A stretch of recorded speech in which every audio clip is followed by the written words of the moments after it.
Pemirsa, pendidikan menjadi salah satu jalan untuk menciptakan generasi muda Indonesia yang berintegritas dan juga berkualitas. Oleh karena itu, seluruh warga negara Indonesia berhak untuk memperoleh pendidikan yang sama tanpa terkecuali. Hal ini kemudian difasilitasi oleh pemerintah melalui hadirnya sekolah inklusi. Sekolah inklusi adalah sekolah reguler yang diharapkan mampu memberikan pendidikan yang berkualitas bagi anak-anak berkebutuhan khusus. Namun rupanya banyak permasalahan dan juga rintangan yang sampai saat ini masih dihadapi oleh sekolah selaku pihak penyedia pendidikan inklusi. Lantas apa saja permasalahan dan bagaimana solusinya? Berikut liputannya. Pendidikan inklusi adalah pendekatan yang berhubungan dengan pengembangan dan ditujukan untuk memenuhi kebutuhan belajar seluruh anak tanpa perbedaan dan pemisahan.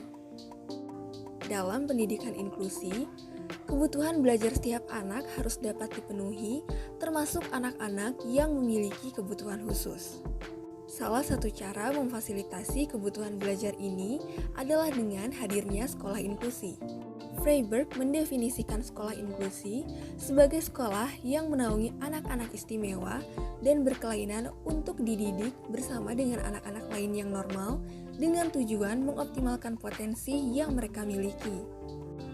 Berdasarkan data yang dihimpun Direktorat Sekolah Dasar Kemendikbudristek, diperoleh hasil bahwa per September 2021, jumlah satuan pendidikan penyelenggara pendidikan inklusif atau SP3I jenjang SD berjumlah 17.134 sekolah. Dari satuan pendidikan tersebut, total siswa berkebutuhan khusus mencapai angka 57.155 siswa. Sementara, jenis kebutuhan khusus di SP3I jenjang SD didominasi oleh siswa yang mengalami kesulitan belajar dengan persentase sebesar 33,80% dan tunanetra sebesar 16,13%. Mengingat jumlah yang cukup besar ini, tentu fasilitas pendukung pembelajaran inklusi perlu diperhatikan. Di Jawa Barat, khususnya Kota Bandung, terdapat beberapa sekolah dasar yang telah ditetapkan sebagai sekolah inklusi. Salah satu sekolah inklusi di Kota Bandung adalah SD Negeri 263 Rancaloa. Sekolah ini ditetapkan sebagai sekolah inklusi sejak tahun 2010 oleh pemerintah Kota Bandung. Meski sudah 12 tahun menjadi sekolah dengan label inklusi, rupanya fasilitas pendukung pembelajaran bagi anak-anak berkebutuhan khusus belum dapat dipenuhi secara maksimal.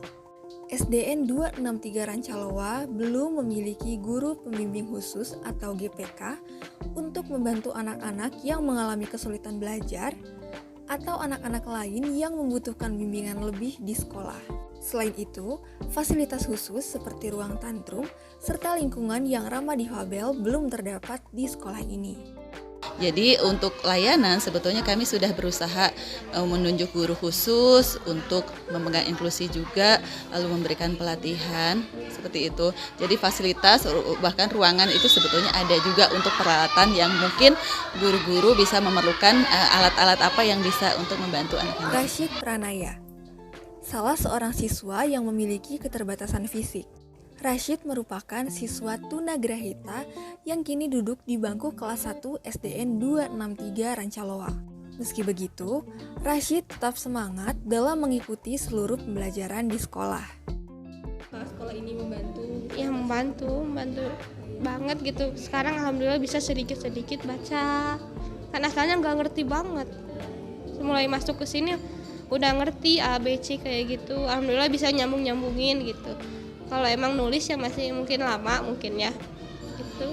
Berarti gurunya hanya wali kelasnya aja gitu ya, nggak ada guru khusus sama sekali? Ya kalau buat kelas 1 mah ya wali kelas aja gitu, wali kelas dulu gitu mungkin. Teman-teman di lingkungan sekolah turut membantu dan mendukung perkembangan belajar Rashid. Mereka belajar dan tertawa bersama-sama. Hal ini tentu menambah semangat Rashid untuk pergi ke sekolah dan menuntut ilmu. Seneng nggak sekolah di sini? Senang. Gurunya baik-baik? Baik. Teman-temannya? Baik. Makasih teman-teman. Bu Wiwin bilang makasih juga, coba. Bu Wiwin makasih. Kirain Melihat kurangnya fasilitas untuk mendukung pembelajaran anak-anak berkebutuhan khusus, perlu dilakukan pembenahan dari segi tenaga pendidik, ruang kelas, dan fasilitas pendukung lain di sekolah. Selain itu, peran orang tua menjadi hal penting untuk keselarasan pendidikan. Peran orang tua itu menjadi sangat luar biasa penting. Bahkan dalam pendidikan yang paling modern sekarang itu ketika terjadi memang kolaborasi antara sekolah dan orang tua. Nah, kelemahan pendidikan di kita itu kolaborasi itu yang belum kelihatan. Padahal itu akan menjadi sesuatu yang sangat esensial. Kolaborasi dengan orang tua itu menjadi sebuah paradigma yang baru yang harus sekarang diubah oleh sekolah, gitu kan. Diharapkan tenaga pendidik di Indonesia semakin responsif terhadap pendidikan inklusi. Selain itu, pemerataan sarana dan prasarana untuk sekolah inklusi di Indonesia menjadi harapan besar yang perlu segera diwujudkan untuk meningkatkan potensi para peserta didik.